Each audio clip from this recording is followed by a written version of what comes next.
السلام علیکم ورحمۃ اللہ وبرکاتہ۔ تصرف توفیقی ہے، تملیکی نہیں ہے۔ شیخ اکبر محی الدین ابن عربی قدس اللہ سرہ العزیز کے نزدیک بھی توفیقی ہے، تملیکی ہرگز نہیں۔ تمام صوفیاء عظام رحمہم اللہ اور عرفاء اکرام قدس اللہ سرہم العزیز کے نزدیک توفیقی ہے، اور حق بھی یہی ہے۔ تمام اعتبارات و امکانات و مجازات و مخلوقات میں آپ سب کے علم میں ہے کہ مرتبہ جامعہ حضرت انسان، تشریعی توفیقی اختیار حضرت انسان کو رب جلیل کی عطا سے میسر ہے۔ یہ جو انسان کے پاس تشریعی اختیار ہے، یہ اللہ کا عطا کردہ، اللہ کا مہیا کردہ، اللہ کا ارزاں کردہ اور رب جلیل و جمیل کا توہیب کردہ ہے۔ باقی تمام مخلوقات اور ان کے وظائف تکوینی ہیں۔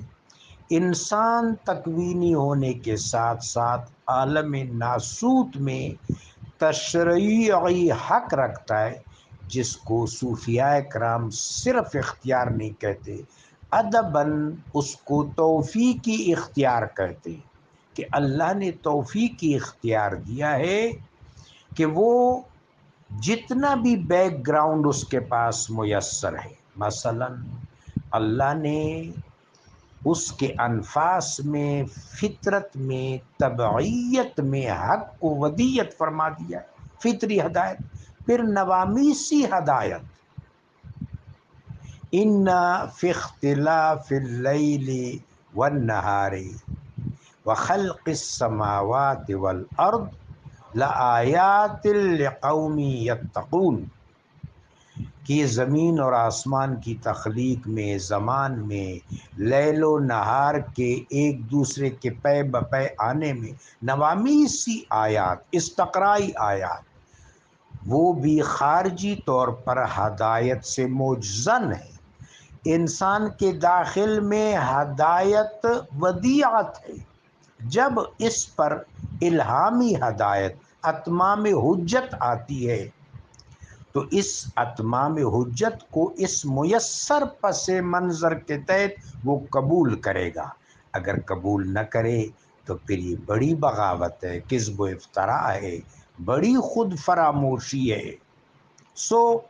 انسان کے پاس جلب ہدایت کے لیے اللہ نے اختیار عطا فرمایا انتخاب کا، جس کو ادباً، انکساراً، عجزاً صوفیاء عظام توفیقی اختیار کہتے ہیں۔ اس توفیقی اختیار کے تحت ہدایت جلب کر کے جب بندہ سالک شریعت کی اتباع کرتے ہوئے طریقت کے مشرب کو اختیار کرتا ہے، تو ایک مقام پر صاحب تصرف ہو جاتا ہے۔ یہ تصرف ظاہر ہے، یہ توفیقی ہے۔ تو حضرت شیخ اکبر کے نزدیک بھی یہ تصرف توفیقی ہے۔ اس میں کرامت بھی آ جاتی ہے، اس میں کشف بھی آ جاتا ہے، اس میں تاثیر بھی آ جاتی ہے، بہت سارے اس کے بابرکت جزیات ہیں، لیکن سارے توفیقی ہیں۔ اللہم اوفق توفیق من عندک یا رب العرش الکریم بحرمت رحمت للعالمین صلی اللہ علیہ وآلہ وبارک وسلم۔